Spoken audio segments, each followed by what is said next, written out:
Dustin is the head of household. Who will he nominate for eviction? Find out now on Big Brother Cheesecake 8 Political Bait.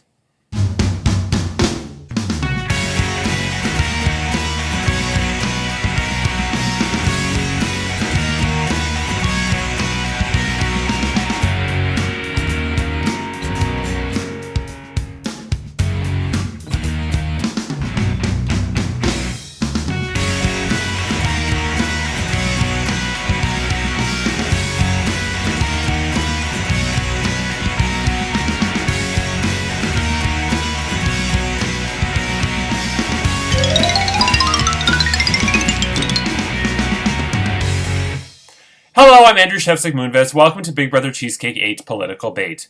It's day 31 inside the Big Brother Cheesecake house, and this week Dustin is the head of household, giving the NDPs safety for the second week in a row. Who will he nominate for eviction? We'll find out shortly. But first, I have a lot to get to today, so strap in for a long one. So first off, this was the first time ever in Big Brother Cheesecake history, I alluded to it yesterday, that the last 5 cans of Pringles are all good. The closest we came was actually last season when we had the Lindors, and the last 4 were good. But this season, after 4 bads in a row were drawn, or in 4 consecutive weeks, we are down to just 5, and they are all good. So, like I said, Dave, assuming you all survive, Davey, Alex, Penny, and Sean, next week you have a 100% chance of getting something good because all 5 remaining are good. And that actually was something that was discussed today somewhat in the game by some of the house guests. So we'll see how it plays out. Yeah, but it's just interesting that from a statistical standpoint, and granted, we started with 8 good and 4 bad, so I guess the chances of 5 good remaining are decent, but still, it takes quite a bit of luck for it to get to that point. Now, speaking of luck, I thought that Brooke changed her mind on the flavors just because, on a whim, and I thought that was bad luck. No, Brooke changed from sour cream and onion last week, which we know is something good, to honey mustard this week. And I'm going to give you a bit of shit here, so I apologize, but you had this one coming. She says this: "Oi, that's a shitty thing to wake up to. I changed it because in your last video you said you don't really like sour cream and onion." And I respond, for the millionth time, the prizes punishments in this twist are always randomized regardless of my personal preferences. And yes, I say that every season, and Brooke has played before, when it's the Snape's potions, when it's the seashells, when it's the Jello shots, when it's the penalty shot pucks, when it's the Lindors, now with the Pringles. They are always randomized. What I like and dislike has nothing to do with it. Generally speaking, in seasons past, my personal preferences actually have aligned, generally speaking, with what was randomly selected. Now that these are all good, it doesn't matter. I can say that this season was actually the first season where there were a lot of times I had to pretend not to like salt and vinegar that's my favorite. And I had to pretend not to like jalapeno when that's my third favorite. And obviously sour cream and onion was good, and I don't like that one. And there was one other one that I really... Oh, pizza was good, and meh, doesn't do anything for me. So this was the first season where I kind of had to act and make up shit. Like the honey mustard, it tastes perfect. I like honey mustard, and I had to pretend like it was bad yesterday. But again, if you ever are gonna play again, or you have friends who are playing, it is always randomized at the start of the season so that people who know me well don't have an advantage over people who don't know me well. So yeah, Brooke may have and then she kind of pivoted and said, well, I didn't want to do sour cream and onion because I didn't want you to have to eat one you don't like. But I'm going to have to eat them all anyway. So, so I don't know. I think she should have just stuck with it. But fun fact, Dustin dodged a bullet week 1 because Dustin week 1 had picked honey mustard. Was not drawn, thankfully. Otherwise, this actually might have been no, he would have had to play it weeks 1 through 4. So he would have either been gone or survived it. But Dustin picked it week 1. He was not drawn. And then, fortunately, he changed to Mexican street corn. And that's how he got his veto vault through the memory match bonus. So, yeah, interesting how that worked out. Okay, next, let's go to the coin flip. So let's see how Brooke's luck, which has been horrendous this whole season, is. She has the chance because she did accept the temptation to eat a can of Pringles. She had the choice of heads or tails. We know Curtis has a third of the coup d'etat, and we know that Kendra will be bequeathing the third she had to the houseguest of her choice tomorrow. So, Brooke picked heads, which I think has been pretty common, and I did say heads is a slightly more higher chance of getting landed on, but it's been a lot of tails this season. Let's see how it works out for Brooke. That is heads! I really need to get a new coin. Yes, that is heads. So congratulations, Brooke. You now have a third of the coup d'etat, along with Curtis, and somebody will be getting the other third tomorrow, which means that the potential for coup d'etat will always now be in play. So it'd be good for you to find the hidden immunity idol because that gives you protection from the coup d'etat and from rocks. Okay, so congratulations, Brooke. Something finally went right. Okay, so let's get to... Glow decided to put on another story for us, and Corey loves this segment. So, unprovoked once again, Glow said this. Hey y'all, it's me, it's fucking Glow. It's time for Glow story time. Once upon a time, Glow worked a part-time summer job at Lowe's Plant Nursery. One day, Glow was working with plants in the lawn and garden section of the plant nursery, which was located outside of the store. Wouldn't you know? Suddenly, while Glow was watering her beloved plants, a surprise arose. Out of the sky fell a baby bird who could not fly and landed right in front of Glow inside a plot she was watering. Glow screamed, "Look, a miracle from heaven has landed in my plant." Glow picked up the little birdie, and the little bird stayed attached to Glow. Glow walked through the store, went to management, and people started taking pictures. The miracle from heaven bird would not leave Glow. Management told Glow to walk through the store, showing the miracle little bird around. Pictures were taken by the employees, by management, and the customers. The story was written at the Lowe's website, and Little Miracle Birdie and Glow became famous in the Lowe's world and famous in the community. Wildlife finally was able to arrive and help Mama Glow and the Little Miracle Birdie part ways. Glow cried, and the little birdie sang its goodbye. The little birdie was raised to fly and was freed to Glow's world and lived happily ever after I said bye-bye birdie. The end of another true story in the miraculous life of Glow. Andrew, kiss me, baby, one more time. Love the Glow, over and out. Okay, so you worked at a Lowe's and you rescued a bird. Well, at least this one is a bit more plausible than you batted for the Cubs. Okay, I'm going to do something that I don't usually do. I sometimes do it, but I'm going to get to the rules to the next Golden Power Veto competition first. The reason for this one is a little bit complicated, and I'd rather everybody understand the rules first, ask questions if they have to, and then once we start, we start. So first of all, if you wish to use a Colossal Advantage, you must do so by 9 p.m. Eastern Standard Time tonight. That's for the 9 of you that still have your Colossal Advantage. It is a live competition. It takes place on Messenger, which we haven't done, I think, since like baseball. Well, I guess the election was kind of on Messenger. But it's live on Messenger. And it is it's brand new. And it is based on Rhonda, who, for the life of her, couldn't think of anything that has to do with her life. She was like, what is the possibility of this competition? Is it a prune juice drinking competition? I also drink a lot of that at the home and a lot of Geritol. No, the competition is called Big Brother Curling, and here's how it works. Oh, that makes sense. So, curling is a Canadian pastime. It is basically, the point of it is to watch sexy men wear tight pants, and then when they do the move thing, you can see their bulge in the tight pants as they like lean down and do the, you know, when they what's it called when you go down on one knee? Yes. The Bulge Olympics, if you will. But anyway, here's how curling works. This is the second competition that has to do with the sports trivia. You only answered 3 questions last time in baseball. This time there are 27 multiple-choice sports questions. I will ask them one at a time.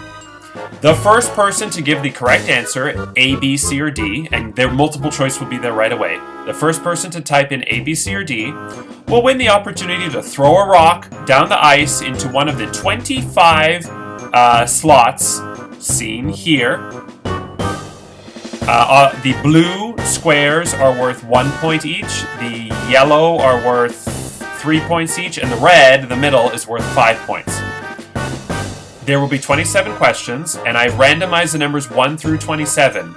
26 and 27 are wild. You can throw the rock at any number. 1 through 25, the rock will land on the corresponding number.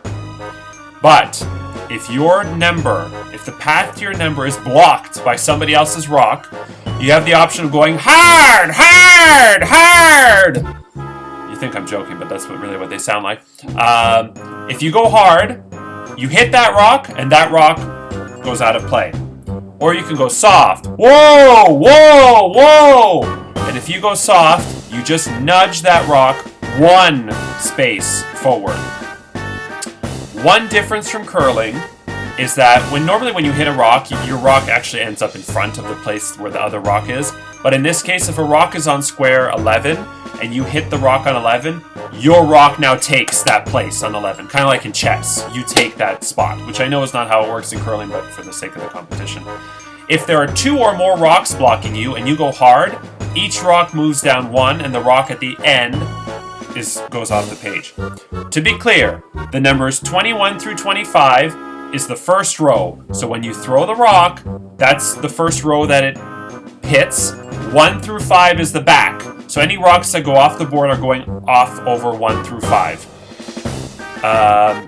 If you give a wrong answer at any point, there are trap doors underneath the 25 squares, and any rocks that you have on the board fall down the trap door and you lose all your points. You're not out of the competition, but you lose your points. Let me think what else. And it doesn't matter if you're first or last. You give a wrong answer, you lose the rocks. Only the first correct answer, though, gets a rock. I actually think that's everything. I know it sounds complicated, but it's really not. Oh, sometimes in curling, rocks go left to right, depending on how you hit it. All rocks that are hit go straight. You cannot swerve left or right here. It's a straight shot. Yeah, I think that's everything. So I'm actually really looking forward to this one. This one I've had planned originally in season... I think it was season 4, and I just kept putting it off.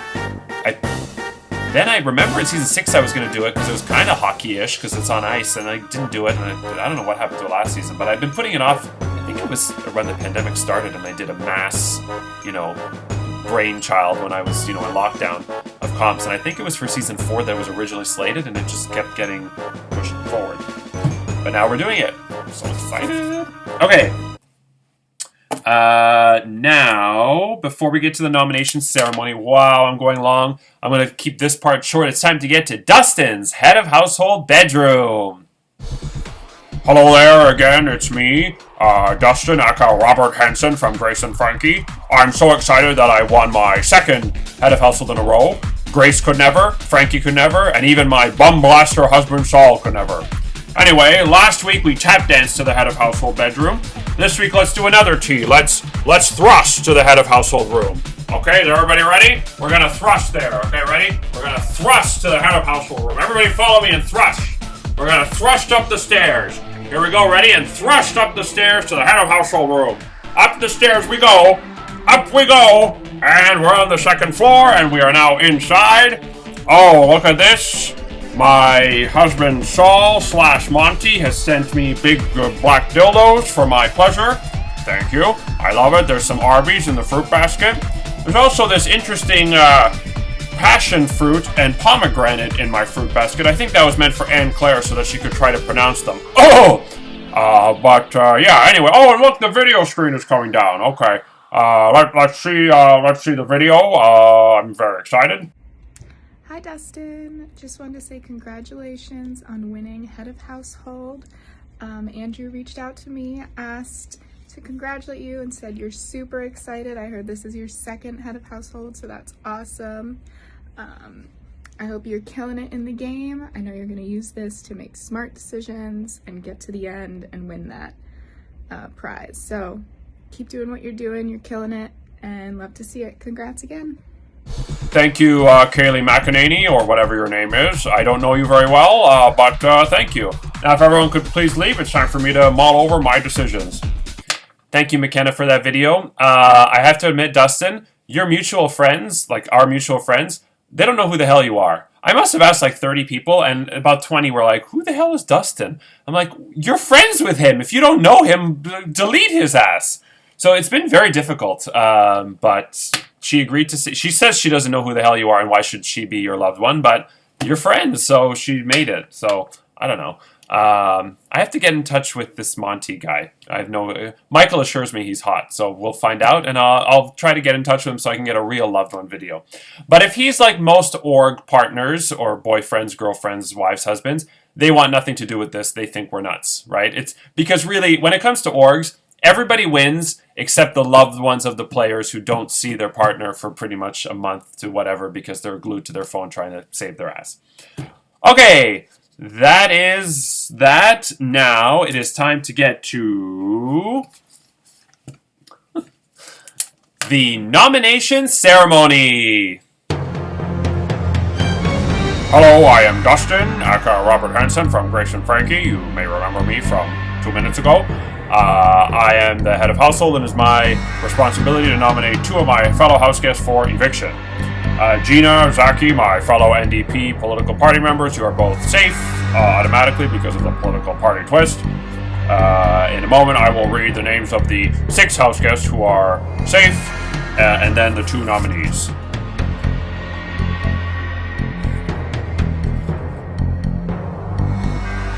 Glow, you are safe. Bet you didn't see that one coming. Penny, you are safe.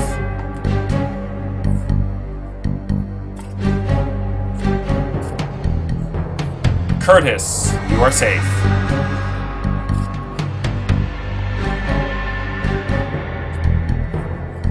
Jonathan, you are safe.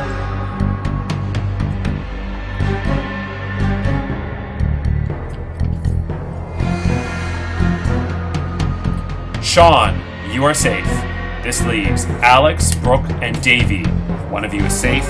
2 of you are nominated.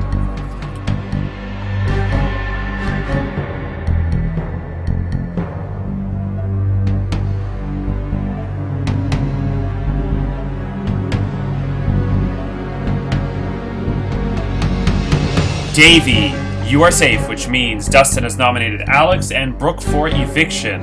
Let's see what he has to say. My nominees are Alex and Brooke. Alex, you know what you did. I don't really have to explain it much further. I appreciate your effort to stay off the block, but I don't see a way around you and what you did.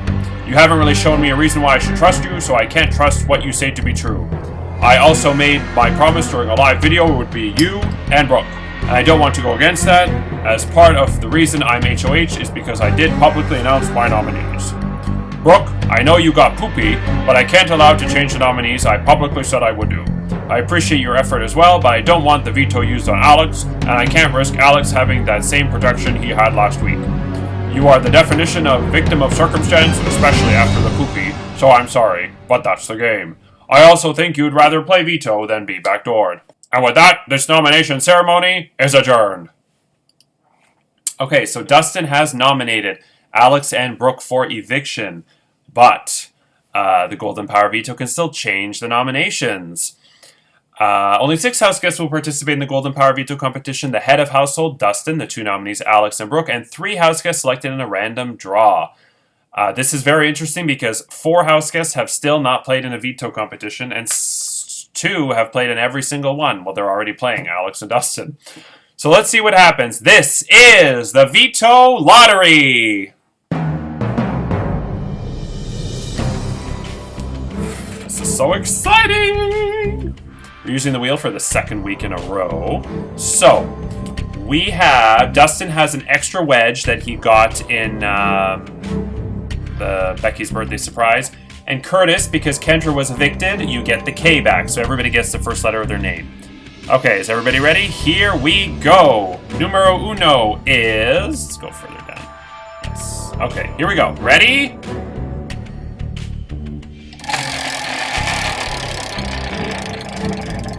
First up is... Davey! You are playing in your first Golden Power Veto competition of the season. Next, we have...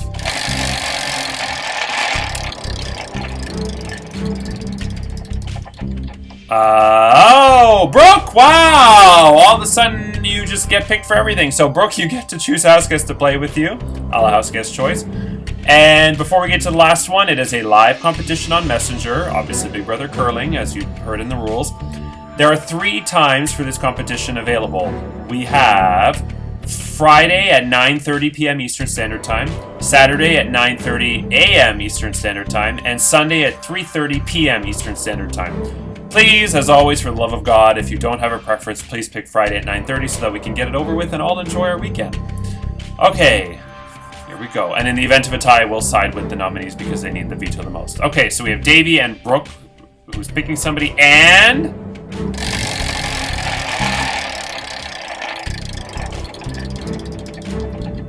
Oh, it just passed Brooke again. I would have had to spin again. And Penny, you are playing in the Golden Power Veto competition.